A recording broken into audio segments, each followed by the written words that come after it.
Welcome to SBR Forum Videos. I'm Peter Loshak. We are previewing opening day in the 2013 NBA regular season, and we're talking right now with Joe Duffy from OffshoreInsiders.com. Many of you know him already from his awesome picks in football. Just this week, for example, 6-0 in NFL and college football combined. That's against the spread. And he tells me that he does just as well in NBA as he does in football. Joe, thanks for being back with us.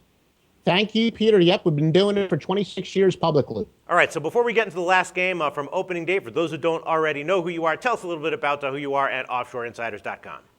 Well, OffshoreInsiders.com trace our roots back to the score phone days. So much to brag about. The best thing to do is visit OffshoreInsiders.com, see our resume, see some of the recent runs, and most importantly, look at some of the great specials we have for basketball season at OffshoreInsiders.com. All right, sounds good. I'll tell you one thing you can brag about right now, 15-7 against the spread in the NFL in our videos this year. Very impressive. Joe Duffy. All right, Clippers at Lakers, and the Lakers are an 8.5 or 9-point home favorite. Total is 198.5, and of course Kobe is out for this game, right? No Kobe Bryant. Yes. That's part of the reason the Lakers are such a big underdog. Another part is they just kind of like not looking that good in general. Their defense is looking very vulnerable. They've got some youngsters who should have some spunk and energy, but kind of unproven. The Clippers though did not look very good in the preseason, and as we discussed in one of the previous videos for opening day, the preseason doesn't tell you everything. It might not even tell you a lot, but it does tell you some things. And if a team is kind of sluggish in the preseason, they might come out sluggish in the first game as well. As a big favorite here, 8.5, 9 points. Would I want to take the Clippers? I don't think so. I think I'm actually leaning towards the Lakers +9. No, I would have to agree with that. And one of those, a couple of years ago, or maybe a year or so ago, ESPN did an interview with Alibis Vulgaris, who's a very well-known NBA gambler, and he started to discuss some of his theories. And not surprisingly, we had very similar theories. He put a name to something that I agreed with, that he calls it the Ewing theory. When a team's overrated superstar is gone, all of a sudden that team becomes a great value in Vegas and offshore. And as far as I'm concerned, Dwight Howard, extremely overrated. Lakers are going to be undervalued now that they finally got rid of that extremely overrated player. Well, they didn't get rid of him. I guess he got rid of them.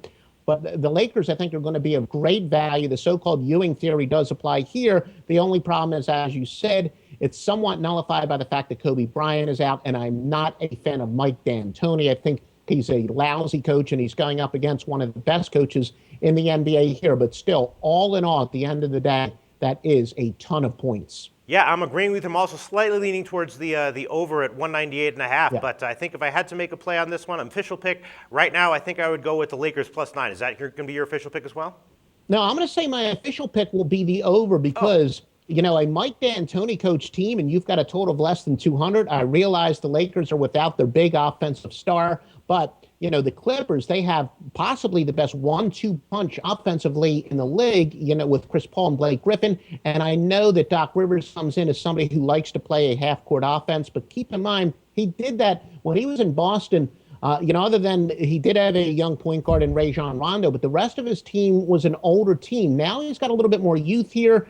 He also may adjust to the fact that Western Conference tends to be a little bit more up-tempo. So the LA Clippers have the offensive talent, and the Lakers like to play that fast game. And we all think the Lakers is a veteran team, which they are, but they have 4 young legs that are going to be part of their rotation this year. So now I think the total is way too low for a Mike D'Antoni coach team. Yeah, and the Clippers did shoot a great field goal percentage last year, but in the preseason their shooting was down. That doesn't concern you? No, it does. And in fact, in my last video, I did say that what does the preseason mean? Not so much as far as the overall regular season is concerned, but how teams are going to start. It does mean something, but all in all, no, I think that the Clippers, they've got that enormous talent. They have a tremendous coach. I also think that Doc Rivers is going to be able to use J.J. Redick to bust those double teams, so they have a tremendous 1-2 punch. Plus, Redick is a type of player that can really bust those double teams. He can be kind of like a Steve Kerr was in Chicago when he played with those superstars. So, no, I think this game will go over the total for sure. All right, awesome analysis. As expected, Joe Duffy from OffshoreInsiders.com. So your official pick is going to be on the over 198.5. Yes, my official play is the over. All right, and I'm going to give 2 official picks on this one. I'm going to agree with you on the over 198.5. I'm also going to go with the Lakers +9. Thanks so much, Joe Duffy from OffshoreInsiders.com.